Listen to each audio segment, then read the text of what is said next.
السلام عليكم ورحمة الله وبركاته.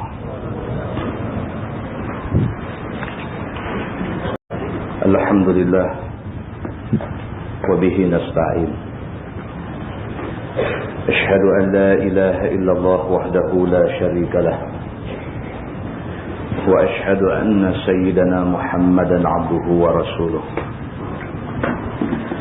ونصلي ونسلم على هذا النبي الكريم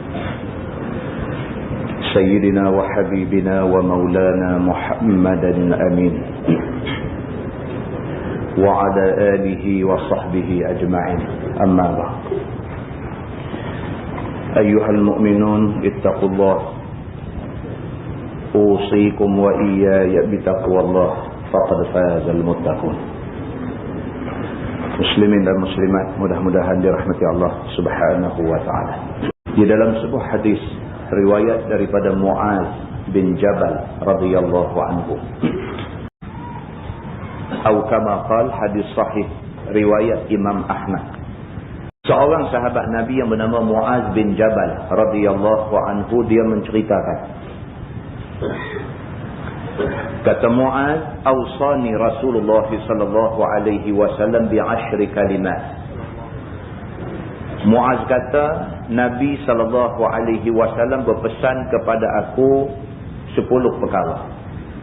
Seorang sahabat Nabi yang bernama Muaz bin Jabal, orang kuat Nabi, orang harapan Nabi, yang dipilih oleh Nabi untuk menjadi wakil dia ke Yaman, yang juga merupakan ahli majlis syura semasa pemerintahan Sayyidina Abu Bakar As-Siddiq radhiyallahu anhu.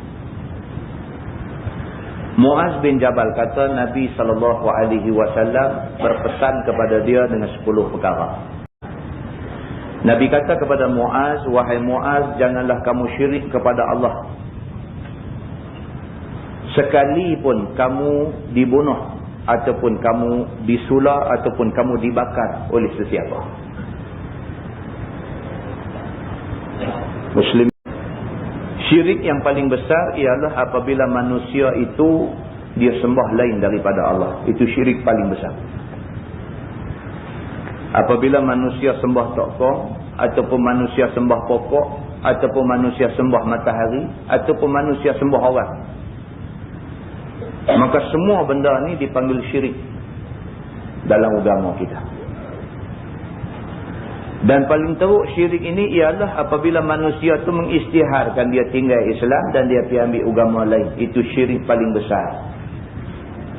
Orang-orang kafir Quraisy dipanggil mereka ni dengan nama musyrikun. Musyrikun maknanya orang-orang yang syirik Allah, kerana mereka tidak mahu sembah Allah, mereka sembah yang lain daripada Allah.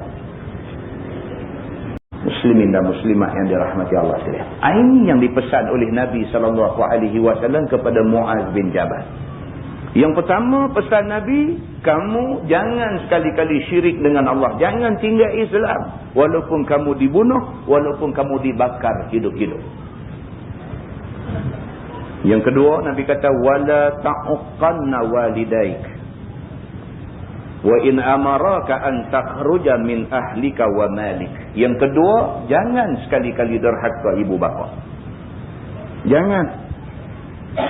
Sekalipun ibu bapa kamu itu memerintahkan kamu, suruh kamu keluar meninggalkan isteri dan anak dan juga harta benda kamu, taatlah mereka. Tuan-tuan, ibu bapa kalau sekiranya faham agama, dia tak jadi macam tu. Ibu bapa kalau dia faham agama, dia tak akan jadi sampai ke peringkat nak masuk campur bagi punah ranah rumah tangga anak-anak dia. Dia tak akan sampai ke peringkat merosakkan harta benda anak-anak dia. Maka kita sebagai anak yang beragama Islam, kepada ibu bapa yang juga beragama Islam, taatlah kepada ibu bapa ini. Sekalipun ibu bapa ini memerintahkan kamu suruh tinggal isteri kamu sendiri. Kalau mak kita, bapak kita betul-betul faham agama, kalau dia suruh tinggal bini, makna ada pasal. Seperti mana pernah dilakukan oleh nabi-nabi yang terdahulu. Bila pergi ziarah rumah anak dia, dia tengok kelaku bini anak dia dan sebagainya, dia tahu ini perempuan tidak baik, tidak sesuai menjadi isteri anak dia, maka dia nasihatkan. Dia pesan kepada isteri anak dia. Dia kata, anak aku balik saat ni, hang bagi tahu dekat dia. Suruh dia tukar tiang rumah. Bila anak balik, isteri abang, anak faham dah. Tiang rumah tak ada orang lain dah. Dia kata, hang lah. Hang ni ada tak kenal tangkang mana? Dia kata, pak aku yang Nabi tu tak suka kan. Muslimin dan muslimat yang dirahmati Allah sekalian. Yang ketiga, Nabi kata wala tatrukanna salatan maktubah muta'ammidan. Sekali-kali jangan kamu tinggal sembahyang fardu secara sengaja. Nabi pesan kepada Muaz bin Jabal wala tatrukanna salatan maktubatan muta'ammidan. Jangan sekali-kali hang tinggal sembahyang fardu. Tinggal sengaja-ngaja nak tinggal. Jangan sekali-kali begitu. Tuan-tuan, sembahyang ni imaduddin, tiang agama. Tinggal sembahyang maknanya kita perban agama kita sendiri. Di dalam sebuah hadis lain diceritakan kata Nabi SAW, tiap-tiap hari Allah buat turun malaikat. Allah buat turun malaikat, seorang di Makkah, seorang duduk di Madinah, seorang duduk di Baitul Maqdis, seorang duduk di kawasan Kubur, seorang pergi ke kawasan pasar-pasar yang menjadi tempat tumpuan manusia. Tiap-tiap malaikat yang duduk di tempat-tempat ni ada kata dia. Malaikat yang Allah buat turun di Mekah, kata dia, tiap-tiap hari malaikat duduk berseru, cuma orang tak dengar saja. Malaikat yang Allah buat turun di Mekah, dia kata, ala man taraka faraidallah qad kharaja min rahmatillah. Malaikat yang Allah tugaskan turun di Mekah tiap-tiap hari. Orang pergi Mekah, orang buat haji, orang buat umrah, orang pergi ziarah. Orang turun ke Mekah, orang ni akan diseru oleh malaikat ni. Dia kata, ala man taraka faraidallah. Ketahuilah siapa yang tinggal benda-benda yang diperlukan oleh Allah, qad kharaja min rahmatillah. Sesungguhnya dia keluar daripada rahmat Allah. Benda yang diperlukan apa dia? Selain daripada rukun Islam, sembahyang, puasa, zakat, haji, selain daripada tu benda fardu banyak lagi. Tutup aurat fardu. Barang siapa meninggalkan amalan tutup aurat, dia meninggalkan benda fardu. Menjaga maruah dan kehormatan diri, itu fardu, wajib kata setiap orang. Siapa yang tidak jaga maruah, tidak jaga akhlak, tidak jaga kehormatan diri dia meninggalkan benda fardu. Maka orang-orang yang tinggal benda-benda yang difardukan oleh Allah ni, qad kharaja min rahmatillah. Malaikat kata dia keluar daripada rahmat Allah. Maknanya Tuhan tak kesian ke dia dah. Yang keempat, Nabi kata dekat Muaz, wala tashrabanna khamra fa innahu ra'su kulli fahisha. Jangan minum arak, walau setitik pun jangan minum arak. Maka sesungguhnya kata Nabi, arak itu ialah kepala kepada segala kejahatan. Tak usah minum tuan-tuan, arak ni tak usah minum. Kata dia, wa iyyaka wal ma'siyah. Jaga-jaga, janganlah kamu buat maksiat. Yang kelima, Nabi kata, wahai Muaz, jaga-jaga, jangan sekali-kali kamu buat maksiat. Fa inna bil ma'siyati halla sakhutullahi azza wa jalla. Maka sesungguhnya dengan kerana maksiat, halal murka Allah kepada kamu. Allah duk tahan ni, dia tak murka kepada orang Islam ni, orang yang beriman kepada dia ni, duk tahan, dia tak murka dekat kita. Sikit-sikit Allah tidak marah kita lagi. Dia lepas kita daripada balak dia lagi kerana Islam kita.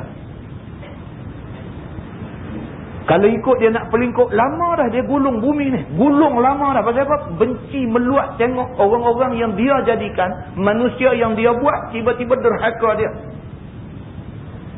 Kalau nak ikutnya, dah lama dah dia binasakan. Tetapi Allah tahan saat dulu kemurkaan dia ni. Pasal apa? Pasal kita masih lagi ada sebahagian daripada orang yang duduk atas dunia ni memelihara diri daripada maksiat. Tapi kalau dah semua orang tak peduli dengan maksiat, sama ada dia buat ataupun dia tak buat, tapi dia biar orang duk buat maksiat, dia tak peduli dengan maksiat, maka halal lah bala Allah, halal murka Allah turun kepada manusia. Nabi kata lagi, wa iyyaka wal firara minaz zahfi. Muaz, ingat-ingat, jaga-jaga, jangan kamu lari daripada medan perang.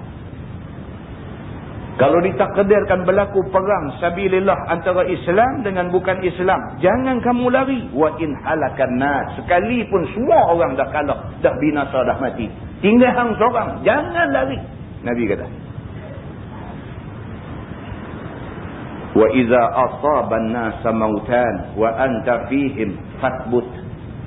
Nabi kata lagi, wahai Muaz, kalau sekiranya kamu duduk di satu tempat, tiba-tiba tempat tu ditimpa wabak. Kamu duduk satu tempat, tiba-tiba tempat tu kena ta'un misalnya. Fathbut, maka hendaklah kamu tunggu, jangan tinggal tempat tu. Kalau kita dah ditakdirkan duduk dalam kawasan keliling semua dah kena wabak, orang putih kata epidemik. Wabak cukup teruk mati, bukan sikit dah. Jangan lari daripada tempat tu. Pasal apa? Pasal kalau kamu lari, kamu bawa penyakit pergi ke tempat lain. Muslimin dan muslimat yang dirahmati Allah sekalian. Seterusnya Nabi pesan kepada Muaz, dia kata, wa anfiq ala iyalika min qawlik. Dan belanjakanlah sedikit daripada pendapatan kamu mengikut kemampuan kamu kepada keluarga kamu. Apa yang Allah rezekikan dekat kita, jangan bakhil untuk keluarga. Jangan bakhil. Ada orang, dia ada pendapatan, dia kuat sungguh. Bini tak boleh rasa duit dia. Anak-anak ni catu benda hak dia nak bagi. Dengan kawan dia belanja habis-habisan. Ada orang macam ni. Maka Nabi SAW pesan kepada Muaz, wahai Muaz, apa rezeki yang Allah bagi dekat kamu, pada kadar kemampuan kamu, belanjalah untuk keluarga kamu. Dan Nabi kata, wala tarfa'anhum asaka adaban. Jangan sekali-kali kamu angkat taruh rotan yang boleh diguna untuk pukul daripada keluarga kamu. Kerana pukul itu kadang-kadang menjadi adab kepada keluarga. Ada orang sampai anak ni sampai tak pernah. Tiap tu tak pernah. Punya sayang anak ni, akhirnya kasih sayang yang berlebihan itu, dia spoil masa depan anak dia. Dia merosakkan masa depan anak dia. So benda tu mau ada. Nabi kata apa? Apabila anak kamu berada pada umur 10 tahun, kalau dia tak semayang, tiap dia sikit. Tiap dalam arti kata ajak, bukan menderah. Dan kata Nabi lagi, wa akhifhum fillah. Kepada anak-anak, pastikanlah kita takutkan mereka dengan Allah. Ajak dia macam tu. Jangan cakap bohong. Cakap bohong, Allah letak kamu dalam neraka.